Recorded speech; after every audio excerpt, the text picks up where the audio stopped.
ये है हमारे रेलवे मिनिस्टर अश्विनी वैष्णव और इन्होंने पहले टर्म में इतना कमाल का काम किया है कि दूसरे टर्म में भी इन्हें रेलवे मिनिस्टर ही बनाया गया है। अब इनके बड़े बड़े अचीवमेंट्स से मैं आपको गिनाना शुरू करता हूं और आप गिनना शुरू कीजिए। 2 जून 2023 के दिन उड़ीसा के बालासोर से कोरोमंडल एक्सप्रेस गुजर रही थी।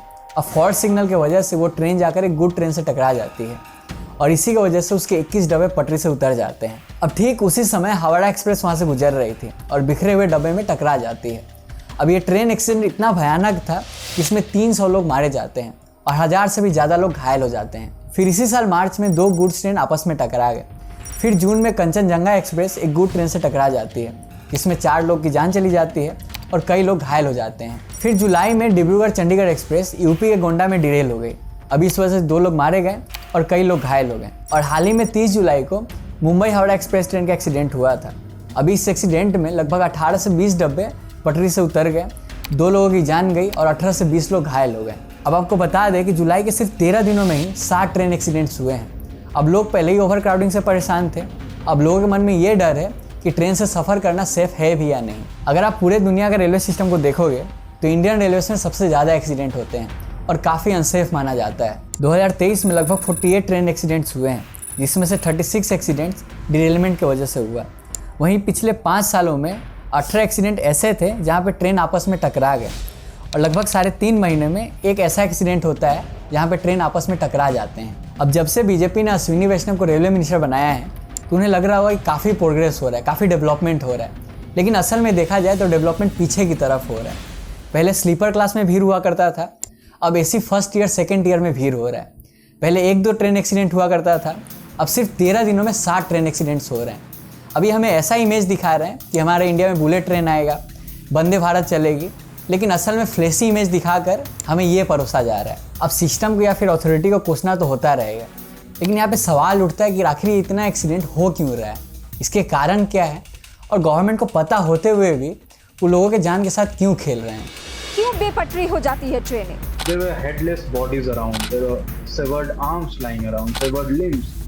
You can see people crying for help. You can see little children, little kids there looking out for their mother. Kanpur में साबरमती एक्सप्रेस डिरेल हो गई है। बालासोर में कोरोमंडल एक्सप्रेस के कुछ डिब्बे पटरी से उतर गए। 4 दिन 4 रेल हादसे। एक और रेल हादसा हुआ है, साबरमती एक्सप्रेस के कई डिब्बे पटरी से उतर गए हैं। कि अब गोंडा में चंडीगढ़ डिब्रूगढ़ एक्सप्रेस के डिरेल हो जाने की घटना ने एक बार फिर सबको झकझोर के रख दिया है।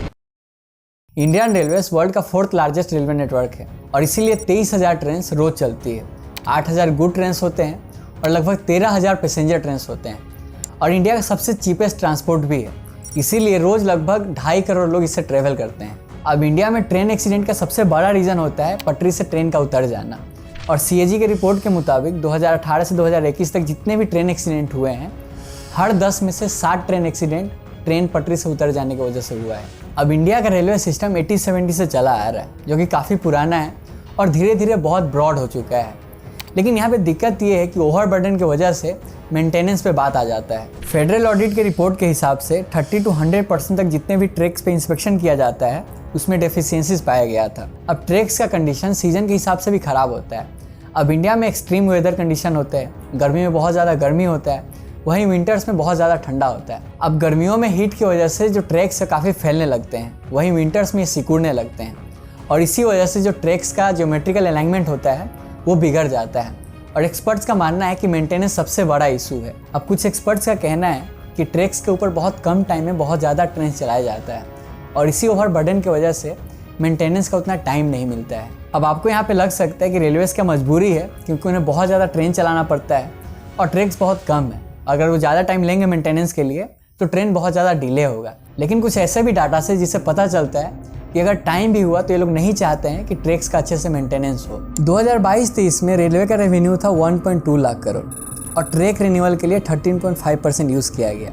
फिर फाइनेंशियल ईयर 2024 में रेलवे का टोटल रेवेन्यू था 1.5 लाख करोड़ और यहाँ पे ट्रैक रिन्यूअल घटाकर 11% कर दिया गया और फाइनेंशियल ईयर 2025 के लिए रेलवे का रेवेन्यू प्रोजेक्ट किया गया 1.8 लाख करोड़, लेकिन यहाँ पे ट्रैक रिन्यूअल को घटाकर 9.7% कर दिया गया है। मतलब साल दर साल देश का पॉपुलेशन काफ़ी बढ़ रहा है और इसी वजह से ट्रेन में जो लोग सफ़र करते हैं इसका नंबर भी काफ़ी बढ़ा है। इस वजह से ट्रेन के नंबर भी बढ़ाए गए हैं, लेकिन ट्रैक मेंटेनेंस का फंड लगातार कम किया जा रहा है। अब गवर्नमेंट का ये मूव हमें तो समझ में नहीं आ रहा है, क्योंकि ट्रैक के ख़राब हालत होने की वजह से काफ़ी एक्सीडेंट हो रहे हैं। अब सब कुछ इन्हें पता है, लेकिन ये शायद इग्नोर कर रहे हैं या फिर सुधारना नहीं चाहते हैं, और शायद मेंटेनेंस के पैसे बचाकर ये लोग बुलेट ट्रेन, वंदे भारत और हाइड्रोजन ट्रेन जैसे फ्लैशी प्रोजेक्ट्स पे यूज़ कर रहे हैं, ताकि जब इलेक्शन आए तो ये लोग दिखा सके कि रेलवे कहाँ से कहाँ तक पहुँच गया है और वोट लिया जा सके। अब CAG के रिपोर्ट के मुताबिक जितना भी फंड मेंटेनेंस के लिए एलोकेट किया जाता है वो भी ढंग से यूज़ नहीं किया जाता है। जैसे 2017 से 2021 तक 289 एक्सीडेंट्स ट्रेन के पटरी से उतर जाने की वजह से हुआ था, और इसमें से 26% ऐसे केस थे जो ट्रैक रिन्यूअल से डायरेक्ट लिंक थे। मतलब यहाँ पे ट्रैक को या तो ठीक नहीं किया गया था या फिर ट्रैक खराब हो चुके थे। इसके साथ ही रेलवेज में सेफ्टी को मेंटेन रखने के लिए 10 लाख सेक्शन स्ट्रेंथ है, यानी 10 लाख लोग चाहिए ताकि सेफ्टी अच्छा से मेंटेन हो सके। लेकिन मार्च 2024 तक लगभग 1.5 लाख पोस्ट उसके लिए खाली है। अब सेफ्टी एम्प्लॉयज़ का नंबर्स में कमी होने की वजह से जो लोग पहले से ही काम कर रहे हैं उनका काम काफ़ी बढ़ जाता है, और उनको 12 घंटे की जगह 16 घंटा 18 घंटा काम करना पड़ता है। इसके साथ ही जो भी ट्रैक इंस्पेक्शन होता है या फिर जो भी मेंटेनेंस का काम होता है उसमें भी काफ़ी असर पड़ता है। अब इससे होता ही है कि ढंग से ट्रैक्स का इंस्पेक्शन या फिर ट्रैक्स का जो मेंटेनेंस होता है वो नहीं हो पाता है। इसके साथ ही जो भी रिपोर्ट्स बनाए जाते हैं उसमें बहुत सारे एरर्स होते हैं। उससे पता नहीं चलता है कि कौन सा ट्रैक्स को कब बदलना है या फिर कौन से ट्रैक्स को कब मेंटेन करना है, और इन्हीं सब एरर की वजह से बाद में एक बड़ा ट्रेन हादसा हो जाता है। अब आप ये वीडियो देखिए। वंदे भारत ट्रेन उदयपुर से जयपुर जा रही थी, लेकिन चित्तौड़गढ़ के आसपास ड्राइवर को दिखता है कि ट्रैक्स पे बहुत से पत्थर, रॉड वगैरह लगाए हुए हैं। अब यहाँ पे ड्राइवर की समझदारी की वजह से उसने ट्रेन को रोका, ट्रैक्स को क्लियर किया, फिर ट्रेन को आगे ले गया, और इस वजह से एक बड़ा हादसा होने से टल गया। लेकिन आप खुद सोचिए कि ट्रैक्स को मैनिपुलेट करना या फिर ट्रैक्स के साथ छेड़छाड़ करना इंडिया में कितना आसान है। ऐसे ही यूपी के प्रयागराज में एक यूट्यूबर है गुलजार शेख। वो ट्रैक्स पे कई चीज़ों को रख के वीडियो बनाता था कि अगर ट्रेन इस पे चलती है तो उस चीज़ का क्या होता है, और वही इसका कंटेंट था। अभी इस चक्कर में वो सिलेंडर, साइकिल, पत्थर, रॉड, लोहे का टुकड़ा, ये सब चीज़ों को ट्रैक्स पे रखता था और वीडियो बनाता था कि जब ट्रेन इस चीज़ से गुजर रही है तो उन चीज़ों का असर क्या होता है। अब किसी व्यूअर को ये चीज़ ख़राब लगा तो वो एक्स पे ट्वीट कर दिया ये कितना डेंजरस हो सकता है, और ये चीज़ काफ़ी वायरल होता है और बाद में इसे अरेस्ट किया जाता है। इसके चैनल पे ऐसे ही लगभग 243 वीडियोस थे, उस पर 15 मिलियन तक व्यूज़ थे और 2 लाख से भी ज़्यादा सब्सक्राइबर थे, और इसका कंटेंट ही यही सब था। लेकिन कंटेंट के चक्कर में ये रोज़ हज़ारों लोगों का जान जोखिम में डालता था। अब आप खुद सोचिए किसी दिन ट्रेन गलती से इन सब चीज़ों की वजह से डिरेल हो जाता तो कितना बड़ा हादसा हो सकता था। और सबसे दुख का बात यह है कि ऐसे गंवार लोग के चैनल पे भी 2 लाख से भी ज़्यादा सब्सक्राइबर हैं, और हम यहाँ पे इतने मेहनत कर रहे हैं फिर भी आप लोग सब्सक्राइब नहीं करते। तो आप चैनल को प्लीज़ सब्सक्राइब कर लीजिए। तो आपने यहाँ पे देख ही लिया कि रेलवे ट्रैक के साथ छेड़छाड़ करना कितना आसान है, और ऐसे में सेफ्टी एम्प्लॉयज़ का होना कितना ज़रूरी है, और जितना ज़्यादा नंबर्स में वो लोग होंगे उतना ज़्यादा सेफ्टी मेंटेन रहेगा। और ऐसे गंवार लोग को हार्ड पनिशमेंट देना चाहिए कि कंटेंट के नाम पे या फिर किसी भी कारण से ट्रैक के साथ ये लोग छेड़छाड़ ना करें, या फिर ये कितना डेंजरस हो सकता है, ताकि एक एग्जाम्पल सेट हो कि कोई भी इस तरह की हरकतें ना करे, और अगर करता भी है तो कितना हार्श पनिशमेंट हो सकता है। अब इंडियन रेलवेज़ में काफ़ी ट्रैक्स पुराने हैं, साथ ही लगभग 39,000 ब्रिजेस 100 साल से भी पुराने हैं। अब इसके जवाब में रेलवे मिनिस्टर का कहना है कि इन ब्रिज को time to time regular inspection किया जाता है, एक बार मानसून से पहले, एक बार मानसून के बाद, और इसी के बेसिस पे ORN नंबर दिया जाता है, यानी ओवरऑल रेटिंग नंबर, और इसी नंबर के बेसिस पे ब्रिज को या तो रिबिल्ड किया जाता है या फिर उसको रिनोवेट किया जाता है। लेकिन इतने पुराने ब्रिजेस का यूज़ करना काफ़ी रिस्की हो जाता है। अब मान लीजिए इसके जो भी रेटिंग वगैरह देने में या फिर इसके इंस्पेक्शन में कुछ एरर हो जाता है तो बाद में बहुत बड़ा हादसा हो सकता है।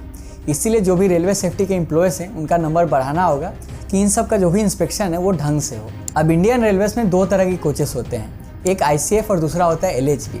अब ये जो ICF कोचेस होते हैं काफ़ी हैवी होते हैं, और जब एक्सीडेंट वगैरह होता है तो इनके जो डब्बे हैं वो पाइलअप हो जाते हैं, यानी एक के ऊपर एक चढ़ जाते हैं, और इससे जो ट्रेन हादसा होता है काफ़ी भयानक हो जाता है। वहीं जो दूसरा कोच है LHB, वो एल्युमिनियम से बना होता है और काफ़ी हल्का होता है, और जब ट्रेन एक्सीडेंट वगैरह भी होता है तो ये पाइलअप नहीं होता बल्कि बिखर जाता है, तो इसमें नुकसान होने का चांसेस कम रहता है। इसके अलावा जो ICF कोचेस होते हैं वो हेवी होने की वजह से ट्रेन का स्पीड कम कर देते हैं। वहीं जो LHB कोचेस होते हैं वो काफ़ी हल्का होता है और जो ट्रेन का स्पीड है वो थोड़ा बढ़ जाता है। इसलिए इंडियन रेलवेज़ में अब ICF की जगह ज़्यादा LHB कोचेस को बनाया जा रहा है, ताकि जो ट्रेन है उसका क्वालिटी और जो भी स्पीड वगैरह है उसको सुधारा जाए। तो चलो यहाँ पे कुछ पॉजिटिव चीज़ तो दिखा, कुछ अच्छा करने की कोशिश किया जा रहा है। अब 2017 में गवर्नमेंट ने लॉन्च किया था कि फ्यूचर में 0 एक्सीडेंट्स होंगे, यानी मिशन 0 ट्रेन एक्सीडेंट्स। लेकिन फिर भी 2023 में इतिहास का एक सबसे खतरनाक ट्रेन हादसा हुआ और 300 लोग मारे गए। अब कहाँ मिशन लॉन्च हुआ था कि 0 ट्रेन एक्सीडेंट्स होंगे, लेकिन जुलाई के सिर्फ 13 दिनों में ही 60 ट्रेन एक्सीडेंट हुए। तो ये तो यहाँ पे हद हो गया और रेलवे को सच में चीज़ों को ठीक करने की ज़रूरत है, चीज़ों को रिव्यू करने की ज़रूरत है कि ये ट्रेन एक्सीडेंट आखिर हो क्यों रहे हैं। अब गवर्नमेंट से हमारा यही अपील है कि आप हाइड्रोजन ट्रेन या फिर बुलेट ट्रेन हमें 50 साल बाद दो, लेकिन अभी का जो ट्रेन सिस्टम है उसे इतना बेहतर कर दो कि ये ट्रेन एक्सीडेंट वगैरह ना हो। ये जो भी ओवर क्राउडिंग हो रहा है, लोगों को परेशानी हो रहा है, वो ना हो। या फिर लोग जब सफ़र कर रहे हैं तो उनके मन में ये डर ना हो कि उनका जान जाने का चांस है। अब रेलवेज में इतना एक्सीडेंट क्यों हो रहा है आपको इतना समझ में आ गया होगा। साथ ही आजकल जब भी हम सफ़र करते हैं काफ़ी ज़्यादा ओवर क्राउडिंग हो रहा है। आप स्लीपर में जाए, एसी में जाएँ, सबको भेड़ बकरी की तरह ही जाना पड़ता है। लेकिन ये हो क्यों रहा है, इसमें हमने एक डेडिकेटेड वीडियो बना रखा है, आप जाकर ज़रूर देखिए। अगर हमसे कुछ छूट गया हो या फिर आपका कुछ ओपिनियन हो, आप कमेंट करके ज़रूर बताएं। अगर ये वीडियो आपको इन्फॉर्मेटिव लगा हो तो इस वीडियो को लाइक कर दें। साथ ही अगर आपने हमारे चैनल को सब्सक्राइब नहीं किया है तो इसे सब्सक्राइब कर लें। ये हमें मोटिवेट करता है कि ऐसे ही कंटेंट आपके लिए हम बनाते रहें। मैं विवेक आपसे मिलता हूँ अगले वीडियो में। जय हिंद।